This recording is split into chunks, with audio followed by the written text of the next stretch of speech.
Welcome, baseball fans, to this edition of State of MLB's News of the Week. Well, we've had quite a first week of baseball in this 2020 season. We've seen some amazing games, but obviously the big headline has been the complete and utter outbreak of COVID among the Marlins. It started off with something like 16, 17 infections, and now several days later, we've hit a peak of 20 positive infections among the Marlins between both players and staff. Now, there's no official sources indicating exactly where they got their infections. However, allegedly, where they contracted it was they played 2 exhibition games in Atlanta before they went on the road to start the season in Philadelphia. During the night between those games, allegedly, the players decided to go out and have some fun on the town.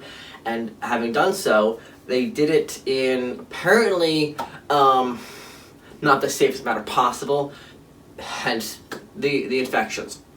Then they proceed to play 3 games in Philadelphia, and it comes out that the test before Sunday's game comes back positive, and they decide to play the game on Sunday anyway. And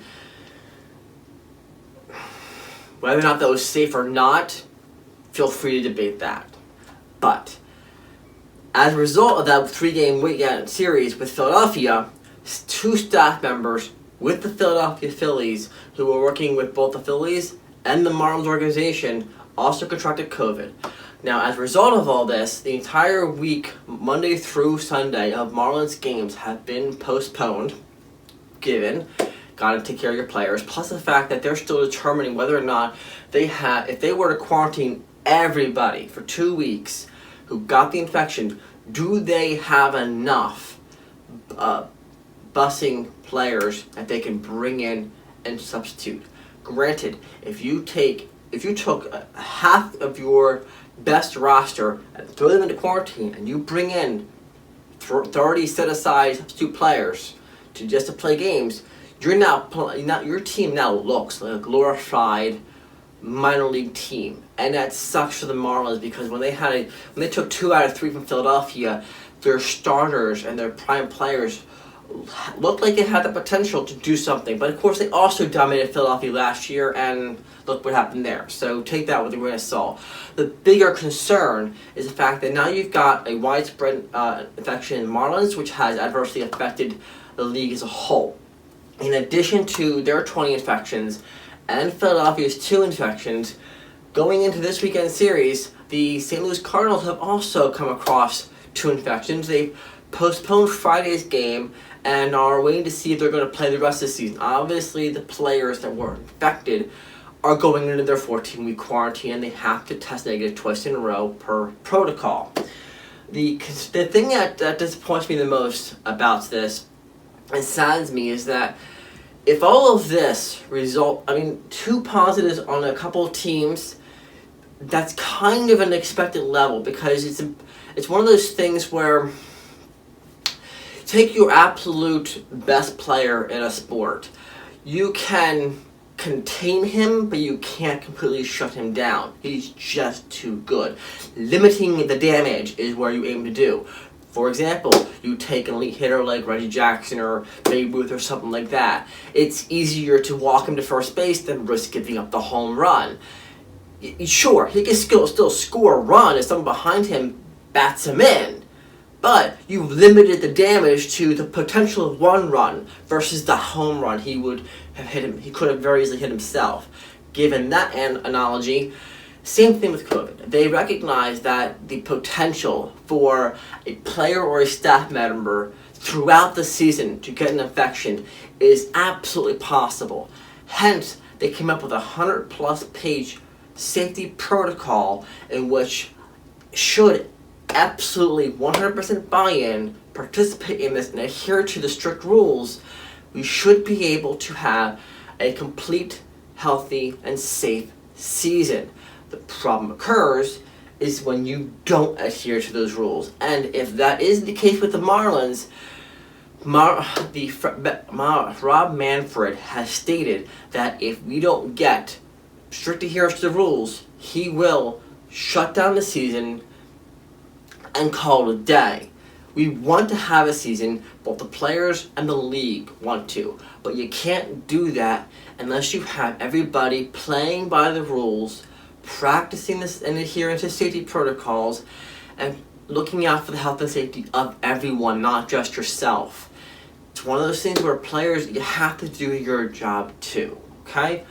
Realistically, it's a beautiful game and we love it, but it's not worth sacrificing the lives of everybody involved because you don't want to play by the rules.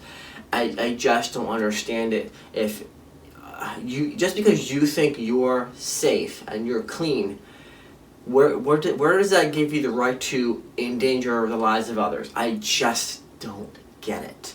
Explain that to me in the comment section below. I would love to hear your thoughts on that, okay?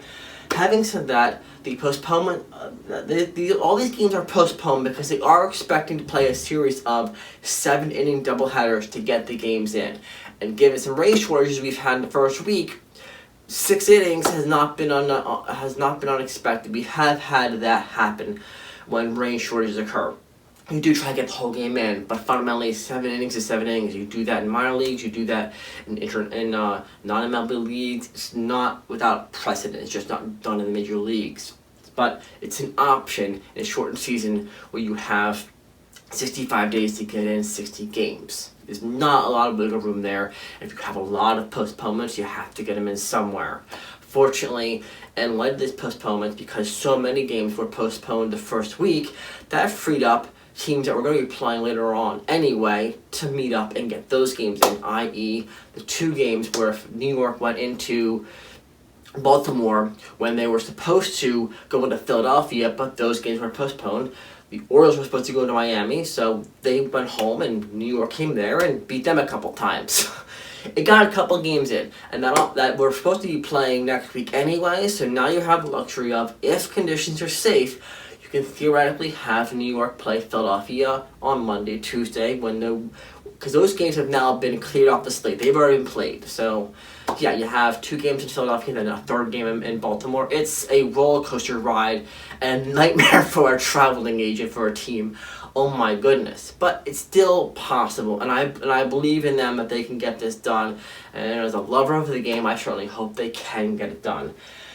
As a result, you've got quite a scheduling flux here, because now you've got the Cardinals game postponed. You've already had some Washington games postponed, and this weekend series for Toronto has been postponed, all due to out of abundance of caution. That means you're going to have a lot of double headers, if not outright cancellations. Having lost a whole week for the Marlins, we don't know what they're going to do yet, but I imagine that if they can get this under control, get things safe, that they're going to try and do some double headers down the week. They're still making those assessments. In lighter news, in happier news, congratulations to Mike Trout of the Los Angeles Angels in Anaheim, as he has had his firstborn. Congratulations. It's a wonderful addition to the Trout family, and I congratulate him. Now, there are other players that have had firstborns as well this week. They're not mentioned because, one, they're still playing, and those who did also take maternity leave, they're not as well-known players as Mike Trout is, who is a huge brand name. If you don't even follow baseball, you've probably heard the name Mike Trout. So, hence, he gets an honorable mention and on our board representing all fathers of players who've had firstborns. Congratulations to all of you. I hope you have a wonderful and safe family time enjoying your newborn. And that note, moving back onto baseball here, congratulations to Nelson Cruz of the Minnesota Twins. After having a fantastic opening weekend with the Chicago White Sox, your performance has earned you the Major League Baseball Player of the Week honors. Congratulations to the Minnesota Twins. Congratulations to Nelson Cruz. You did a fantastic job. Keep up the great work. I'm looking forward to seeing who is named next week's player. Now, this was, granted, based upon last weekend's games, and it's been a week since then. This was announced on the 27th. So right in the middle of the week there, they hadn't had a chance to assess the next player of the week. That could be Giancarlo Stanton for batting .500 his first week. We'll find out. Either way, in the meantime, in recognition of the first honors, congratulations to Nelson Cruz and the Minnesota Twins. We're very happy for you here at State of MLB. Given all this, let me know what you think about how the league and the players are handling the pandemic, the infections, and things of that nature. Should they shut down the season? Should they let it play out? Can they do it safely? Those are some interesting questions I would love to engage with you in the comment section below.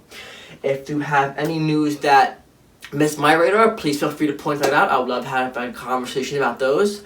And if you agree or disagree with Nelson Cruz getting Player of the Week the first week, let me know what your thoughts are on all these topics. And as always, I look forward to talking to you next week. If you just happen to be coming across this video on YouTube, please hit like and subscribe. It greatly helps the channel. And I'll talk to you next time.